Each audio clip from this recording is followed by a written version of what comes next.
నమస్కారం. నేను doctor Tamaraveni Kalamalla, professor OBG department, Vishwabharathi medical college and general hospital, Penchikalapadu, Kurnool district. ఈరోజు క్లుప్తంగా చెప్పే టాపిక్ ఏంటంటే హిస్టెక్టమీ. హిస్టెక్టమీ అంటే గర్భసంచిని సర్జరీ ద్వారా తొలగించడం.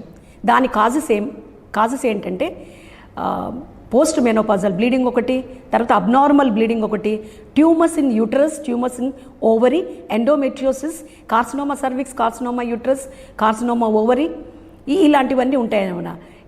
అండ్ దీనికి చేయవలసిన చికిత్స ఏంటి అంటే హిస్టెక్టమీ. హిస్టెక్టమీ అంటే ఆపరేషన్ ఆల్రెడీ చెప్పాను నేను. పేషెంట్ అబ్నార్మల్ యూట్రన్ బ్లీడింగ్తో వస్తుంది, అంటే క్రమం తప్పి రావడం అన్నమాట. హాస్పిటల్కి వచ్చినప్పుడు అంటే పొట్టలో పెయిన్ అంటారు, తర్వాత వామిటింగ్స్ అంటారు, తర్వాత క్రానిక్ అబ్డామినల్ పెయిన్ అండ్ ఋతుక్రమం సరిగా రాకపోవడం, ఎక్కువ రావడం, తక్కువ రావడం, దీని కాజెస్ కానీ సిమ్టమ్స్ కానీ ఉంటాయి. ఈ సిమ్టమ్స్కి మేము చేసేది ఏజ్ని బట్టి చేస్తుంటాం. Above 40 years, below 40 years. Below 40 yearsకు కన్జర్వేటివ్ మేనేజ్మెంట్తో తక్కువ చేసే అవకాశాలు ఉంటాయి.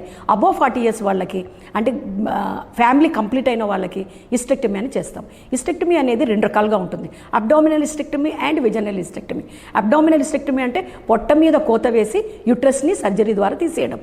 వెజనల్ హిస్టెక్టమీ అంటే యోని ద్వారా యుట్రస్ని తీసివేయడం.